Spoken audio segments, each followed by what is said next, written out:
fun.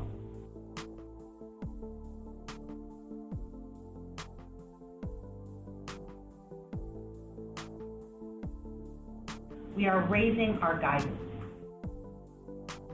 Great success, success, success. Great success, success, success means great profit, great profit, great profit.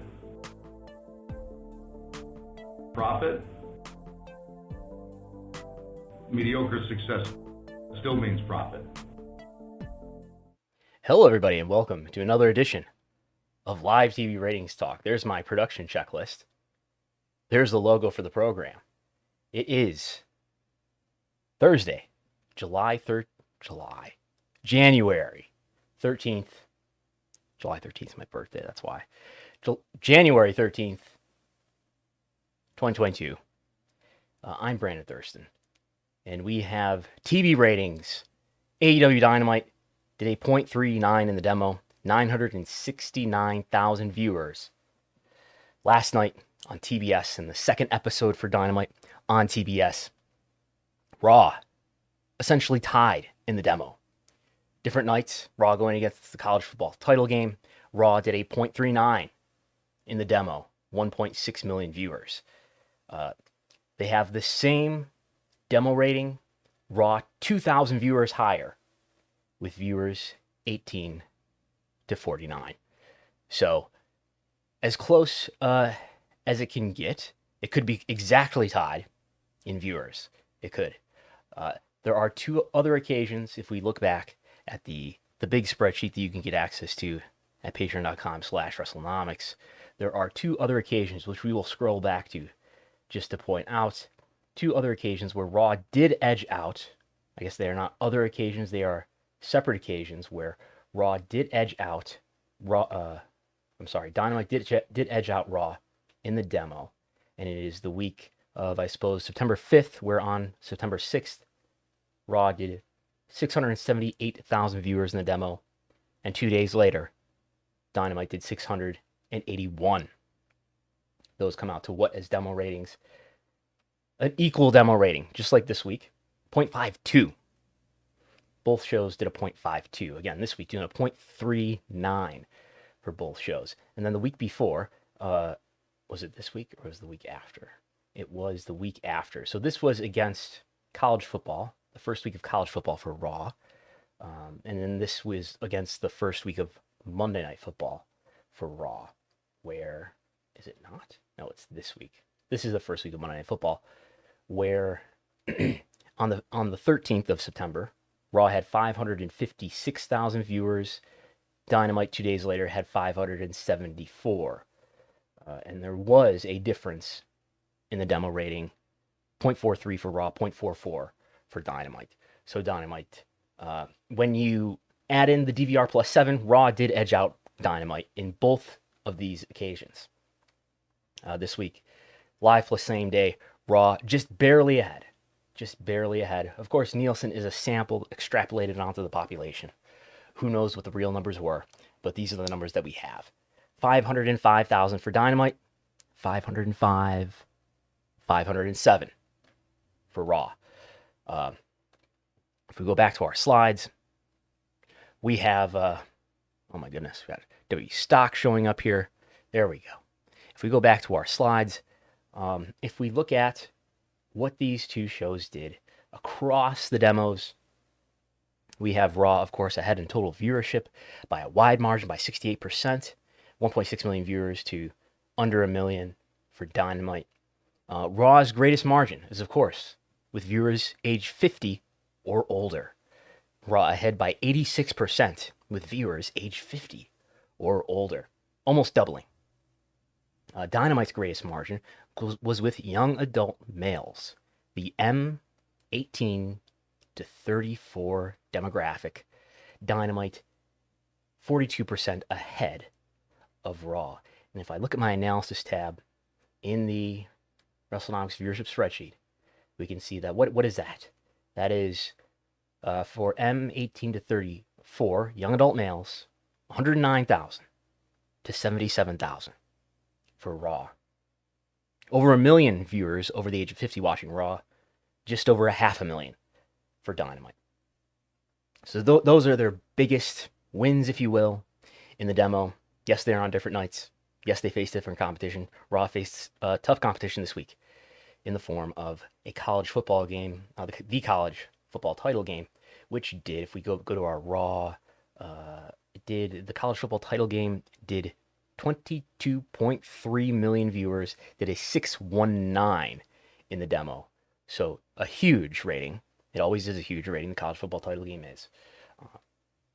So we'll see what happens next week, but next week might not get any easier for Raw. Raw is going against Monday Night Football, a Monday Night Football playoff game. So the first time ever that Monday Night Football has been on has had a playoff game.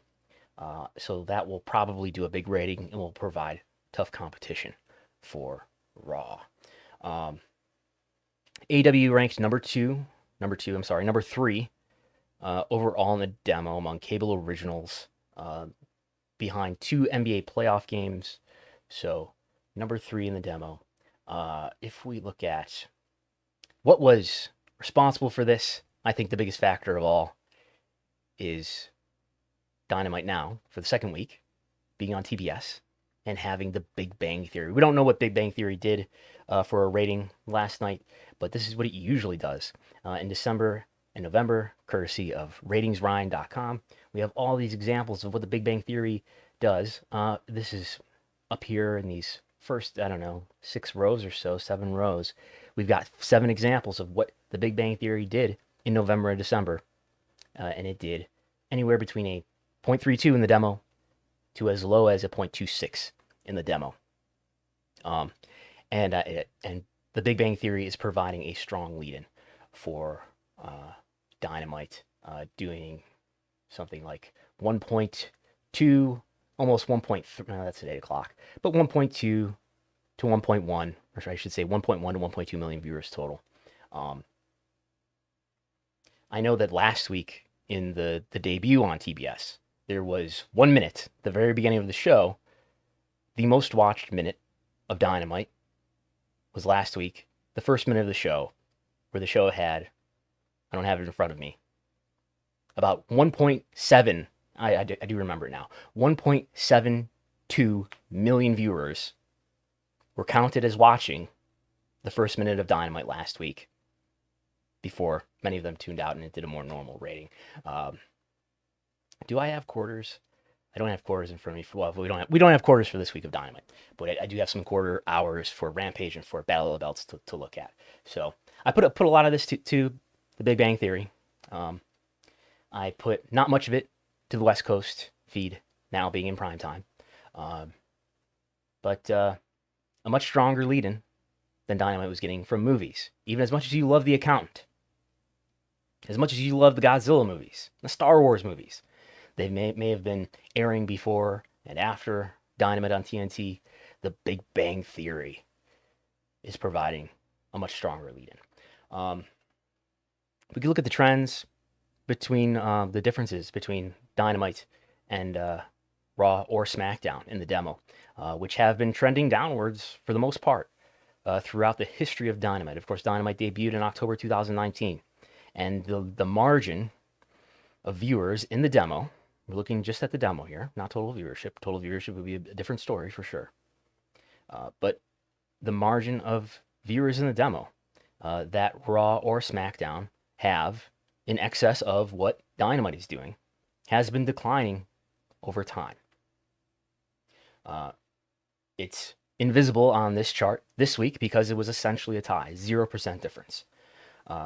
So while, and granted, Dynamite was going against NXT for the first, 15 months or so of its existence. And we are now into this, and we're now coming up on a year, I would say, 9 months or so, that Dynamite has not had to go head-to-head with NXT.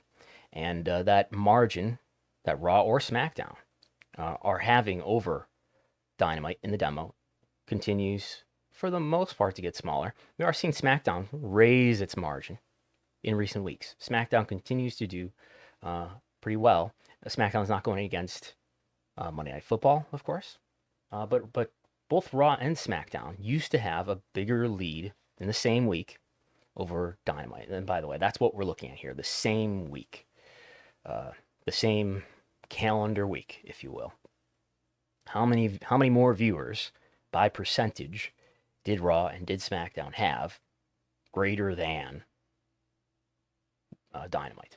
And we do have one visible occasion where Raw is at a negative. It is below the 0 axis line.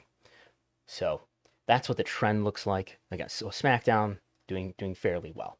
We'll talk about SmackDown briefly, I think, later. We'll talk about Battle of the Belts on Saturday, Rampage on Friday.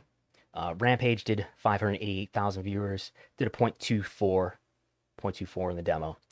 Battle of the Belts at 8 o'clock, another 1 hour show, doing a .27. So did a little bit better than Rampage did, not as late in the night. On a weekend night.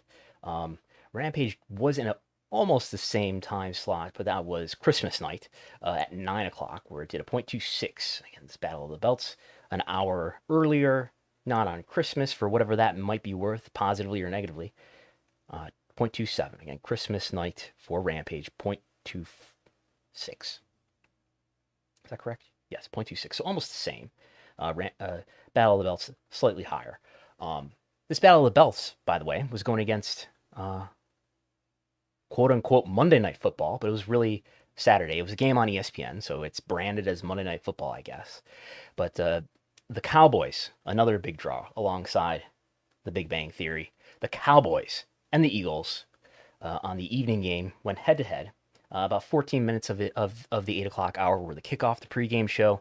The remaining 46 minutes were the game itself, which throughout the whole game, from whatever it was, 8:14 to 11 at night, averaged 20.3 million viewers. ESPN was so pleased about this, they made an infographic. They had another game earlier in the day between the Chiefs and the Broncos that was slightly less watched, 19 million. But this Cowboys and Eagles game, they tout as Monday Night Football's most watched game since 2009. So the most watched football game on ESPN since 2009, regular season. Has ESPN had playoff games? Anyway, the third most watched game in ESPN's Monday Night Football era, however long that goes back, many years. So 20 million viewers is what Battle of the Belts was up against, but still did just over 700,000 viewers and a .27 in the demo.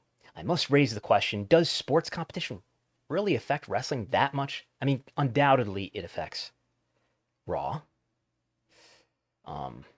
We always see Raw ratings go down in September and then recover in January. I strongly suspect we'll see that when the NFL season is finally over after this upcoming week. Yeah, I think there's a good argument to be made that maybe it's not so much sports that affect wrestling viewership. Maybe it's news. Maybe it's other kinds of programming just as well. But anyway, these are the quarter hours for Battle of the Belts, which the main takeaway I take from this is that, yes, that final 15 minutes of Battle of the Belts did 767,000 viewers. Again, the whole thing averaged 704. The main event did 767. And it was a pretty discrete quarter in terms of that quarter totally encompassed the Britt Baker versus Riho match. There weren't other things in those 15 minutes other than a picture-in-picture ad. I don't think there was anything else but that match in those 15 minutes. So there's not a lot of ambiguity to this. The demo peaked as well at 390,000 viewers. Again, for reference, the average was 355. The Riho Baker main event, 390. So substantially higher than any of the other quarters there. Rampage on Friday, the night before. Not much to take away here. I've got the dotted lines telling you what the last 4 weeks have done and what you would expect out of these quarters from quarter to quarter. Usually, though, we see Rampage start off strong and then decline from there, sort of what you expect with the program that's airing that late as people tune out because they fall asleep or go to bed or whatever it might be. But the demo follows very much the dotted line here, the last 4 weeks composite trend. If anything, the total viewership outperforms what the last 4 weeks composite trend would be. As we can see, you would expect it to start off strong and to decline a little bit, but it actually grew in quarter 2. And some people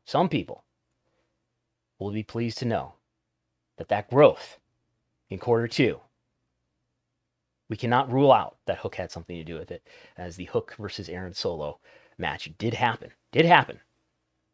in quarter 2, which averaged 609,000 viewers. The peak quarter in the demo, it did 320. The first quarter did 326. So we can't say it's the peak in the demo, but it was the peak in total viewership. There's that. I don't like to analyze quarter hours too much. I will report them, but I don't like to. I think it's more often just used as a supply for somebody to declare their favorite wrestler as a draw. I mean, there are exceptions. I think this last 15 minutes of Battle of the Belts, you have to, say that, this was a strong main event that people wanted to tune in for, especially when it's that clean of a quarter that only involved this match, and it was a main event and so forth. But for the most part, I don't think there's a ton to take away, as much as you may see people trying to take away from quarter hours. I like to look at them. I don't like to take that much meaning from them for the most part. Anyway, we have Raw. We kind of talked about Raw. Raw was up against a big college football game, the college football game, the championship title game between who was it? Georgia and somebody. It's cut off here. Alabama? I don't know. Anyway, SmackDown. SmackDown did a good rating. Almost 2.3 million viewers. 2,271,000 viewers. Did a 0.58 in the demo. 0.58 in the demo actually is the highest. Is it? The highest, the best SmackDown had done in the demo since October 22nd. Did a 0.58 in the demo. Last did a 0.58 or better in the demo on October 22nd. So that was 756,000 viewers. So SmackDown still, as Raw, Raw. I mean, yes, Raw is going against football games and college football games, but Raw has been hovering in just under the 0.40 mark, in the high 0.30s. Doing a 0.39 week before, doing a 0.45, doing a 0.41, 0.38, 0.39, bottoming out. What was probably the lowest ever. I think this is the lowest ever here, December 6th.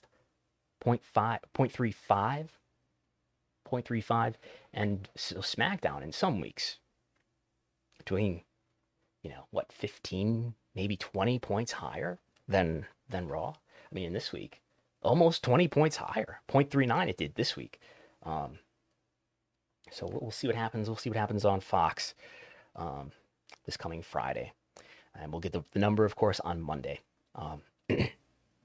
NXT did a 0.14 in the demo. Pretty standard.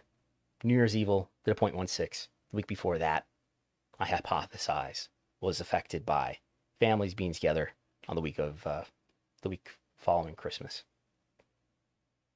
And a weird thing that you can find in the numbers here for NXT is that NXT, as people know, scandalously, has the oldest median age. By the way, while we're talking about median age, I digress. Dynamite, this week, its median age was 46 and a half. Rounds up to 47 on this chart.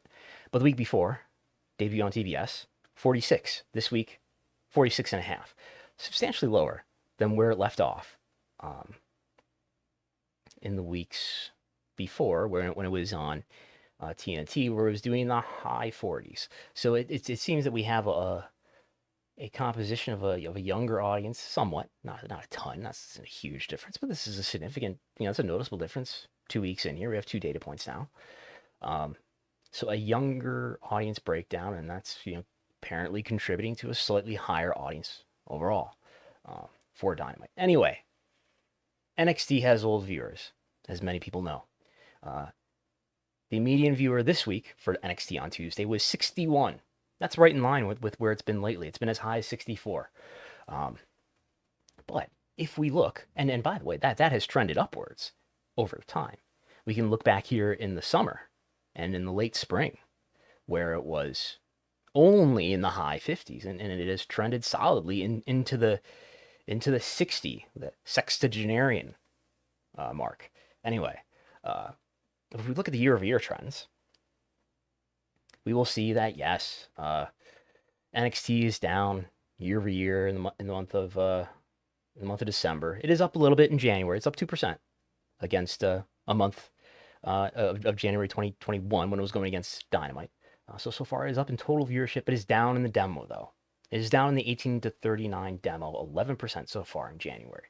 This would be, if it finishes at a negative 11% difference year over year in January, then it would be let's count how many months in a row. That would be 1, 2, 3, 4, 5, 6, 7, 8, 9. This could be the 9th month in a row that NXT is down year over year with viewers aged 18 to 49. That sounds consistent with a program that's got a median age viewer of 60 years old, or 61, sometimes as high as 64. However, despite being down year over year by month in the demo being 18 to 49, the younger half of the 18 to 49 demo, 18 to 34, is on track to be up for the 4th month in a row. Is actually on track right now to be up 66%. Now, I know NXT is a program with smaller viewership, and the smaller the viewership is for any given program, and the smaller the viewership is in any given demo, you can have a lot of volatility in the sample that's being used to extrapolate onto the population to estimate what the viewership is. But I mean, are we really talking about that low? If we look at the spreadsheet real quick, if we look at how many viewers NXT had in 18 to 34 this week, 63,000. And when I look at the impact ratings, for example, and some of these subset demos are under 10,000 viewers, they get really volatile. But 63 isn't great for thinking about accuracy, but it's not. I don't think it's that terrible. What I'm saying is, I don't think, and we've seen it now happen how many months in a row here where this year-over-year difference has been positive. We are on the way to our 4th month here, and NXT looking to have its strongest year-over-year comparison yet, up 66% at the moment, here almost halfway through January. So that is counterintuitive that the audience is aging. The 18 to 49 demo is a negative year-over-year comp, but the 18 to 34, the young adults, they love their 2.0.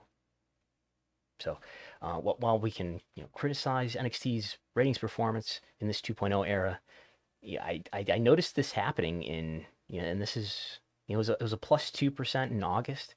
It was down in September actually, and then I think I started to notice that it was up a little bit in October.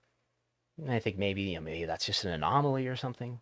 But no, now we've got double digits, 3 months of double digits in growth year over year for NXT. So chalk one up for Bruce Pritchard. There's those things. I think that's all I have to say about TV shows for this week. I do want to get into some wider television landscape discussion by first showing this slide that all TV is down. As people know, we are in the decline, the dying cable bundle. It is dying before us. All TV is down. I try to track the trends through Showbuzz Daily. And I found something interesting looking at Showbuzz Daily. I mentioned it on Sunday on Wrestlenomics Radio with Chris Gullo, that the demo is definitely down. Here we have in front of us the top 150 daily cable original telecasts. I've taken all the data from Showbiz Daily, looking at it from 2016 through the end of 2021, the recently completed year of 2021. And what I've done, if I can explain this without losing anybody, this is the viewership. So I took the demo and I multiplied by the universe to get the viewers roughly close enough. And I did use the universe estimate for each period. So these are the appropriate universe estimates. So this is not exactly accurate, but it's very close. Because Showbuzz reports demo ratings for 18-49, not viewership numbers. But what I did was I think I added up all of the viewership for each day and then multiplied it by all of the minutes, all the duration minutes, which are listed. And then I divided it by 60 minutes. Roughly, this is what the average 1 hour of programming did in these years. So the average 1 hour of programming in 2021 had 125,000 viewers in the demo out of the top 150 cable originals. It averaged 125,000 viewers in the demo. Right? We see a consistent decline, where in 2016 that number was 229, and it declined every year, without exception in these years, down to, again, 125 last year. If you look at total viewership, you'll note that total viewership is down also. It's up at 731,000 viewers. It's not as consistent a decline, but 731 in 2016, and then it's down to 614 last year. So, almost consistent decline. We see a lot of growth in 2020 when there's lots of news and so forth and things of that nature in 2020. But if you, and by the way, this jump in 2020 is not reflected. It's somewhat reflected in a smaller than usual annual decline in the demo, but not as pronounced, right? But if you look at everything outside of the demo, and what's outside of the demo? Everything outside of viewers age 18 to 49. So that includes viewers age 50 or older, and it includes viewers age 2 to 17. Now, what's the typical portion of viewers? Compare viewers age 2 to 17 to viewers age 50 or older. I think it's roughly 90%, maybe more than 90%. Viewers age 50 or older. Very small percentage of the total viewership includes literal children. Viewers 17 or younger. So we can look at this gray line and think that these are almost completely people over the age of 50. And that number has barely declined. We've got 502,000 in 2016, and it finishes at 488,000. In some years, it grows a little bit. In 2020, it grows quite a bit. Down in 2021, but only down by, 14,000 viewers from 2016. So is all TV down, or is it really just the demo that's down? It's my takeaway from this. It appears to be just the demo that's down. And then as I was yelling at Chris Gullo on Sunday, or the Sunday before that, P50 plus. People are going to cut the cord. People are going to cut the cord, and cable is going to die. I don't know. As long as people over the age of 50 are alive, I don't think they're ever going to pick up this thin remote for the Apple TV or the Roku or whatever it might be. This just encourages me that people over the age of 50, they have not stopped watching TV. They have not diminished the volume to which they watch linear, old school, through the cable tube, cable broadcast TV. So I don't know what that means exactly for the economics. I imagine over time we're just going to have an older and older linear TV viewer. and people in the TV business and advertising television business are going to have to figure out how to deal with that. But that's what I see. In other notes, Sports Business Journal this week, the world famous John Orand published an article that had a interesting table in it showing the household coverage for various. These are all cable networks, yes, for various cable networks that broadcast sports programming. There's no US. Oh, there is a USA on here. I thought there wasn't. Okay, the USA Network is on here. Maybe he updated it. Anyway, so we do have TBS, TNT. We have ESPN on here too. We have USA. We have FS1. Is there anything else that's relevant to wrestling on here? We have beIN Sports, home of MLW. The newest addition onto the list of people who have sued WWE. But anyway, TBS. This is showing the year-over-year change, and this is as of January 2022. And by my wristwatch that I'm not wearing, it is January 2022 right now. So this is Nielsen estimate. I'm almost 100% sure that he was referencing Nielsen here. I don't know what else he could possibly be referencing. 80 million viewers. That's how many households TBS is in. It's at the top of the list by a very small margin. It is just above TNT with 79.9 million households. So a very, very, very, very, very, very small margin. Dynamite is down more households. So ESPN is also in nearly 80 million households, 79. USA in, let's call it, 78.9 million households. FS1, despite the viewership for SmackDown falling a lot, we don't have Fox on here. I would imagine Fox is in well over 100 million homes. But FS1 is in a very similar number of homes to the USA Network. And all of these, he's got the deltas here, the percentage change from 2 years ago, from January 2020. And TNT and TBS have both declined by 8%. USA has declined by 9%. FS1 declining not as much as the others, only down 2%. So beIN Sports, by the way, has grown its household coverage between 2020 and 2022, going from 12.7 million viewers up to 13.5 million viewers. So beIN Sports, one of the few on the list that has a positive delta. The others with positive deltas include the Golf Channel. Or I'm sorry, not the Golf Channel. FS2 and the NFL Network. So the total number of TV homes in the U.S. increased from 2 years ago, from 120.6 million viewers 2 years ago, up to 122.4. Now that's just, you got a TV set. That doesn't mean you have cable or any kind of subscription. The number of multi-channel, the number of multi-channel, which means you subscribe to an MVPD, which means you subscribe to cable, satellite, or a virtual MVPD like Sling or Hulu TV Live, that has dropped 10% in these last 2 years, from 92.5 million to 82.8 million. So the highest possible coverage you could have is 82.8 million. And again, topping the list is TBS with 80 million. So there's that. And here we can see in the last 4 years or so, the decline, right? 19, 20, 21, maybe 3 years, the decline of the cable bundle. And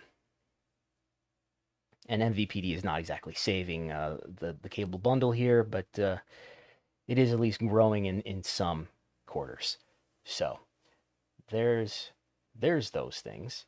We have a super chat from MJ and NJ. Is the demo skewed by kids watching parents' TVs? What do you mean by that? Is the demo skewed by kids watching their parents' TVs? Is the demo skewed positively then, you mean? Because they're being counted by Nielsen because they're sitting in front of the TV. That is a cable subscription owned by their parents. I suppose. But I think probably more than anything, this decline in 18 to 49 is driven by the decline in viewership of. I would love to see a breakdown like this of pay TV that covers age groups. I would imagine that the drop in people 18 to 49 who have pay TV has been a lot more precipitous. MJ says, if a 12-year-old watches a parent's TV, is the kid registering as an adult over 50? I don't believe so. I think that the 12-year-old is registering as a 12-year-old. I would have to ask someone at Nielsen, but I'm pretty confident that that they would be recorded as someone that is the age that they are. So I think Nielsen gets that kind of information from households. So there's that for this week.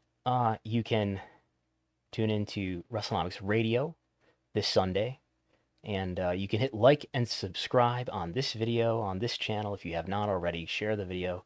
That helps us out a lot. You can go to the Post Wrestling Discord. There is a Wrestlenomics channel there. You can tune into this program every Thursday, 5:30 p.m. Eastern. Thanks everybody for tuning in today. YouTube is flying all over the place with telling me how many viewers are here, but I think there's about 48 watching right now. So thanks to everybody for tuning in, for listening and watching. Wrestlenomics Radio, of course, as always, is back on Sunday. We will be doing a live stream right here on the YouTube, on the Wrestlenomics YouTube channel. You can, of course, as always, hear it in your podcast feed Sunday night, both in the Wrestlenomics Radio podcast feed and in the big time Post Wrestling podcast feed, wherever you listen to podcasts. If you are not already, you can sign up as the Patreon, patreon.com/Wrestlenomics. You get my nearly daily TV ratings reports that I write nearly every day. You get access to the big Wrestlenomics viewership spreadsheet with tens of thousands of data points. You get audio of this program that I'll be cutting up and uploading real soon. You can follow me on Twitter at Brandon Thurston and at Wrestlenomics. Thanks again for watching. Talk to you next time.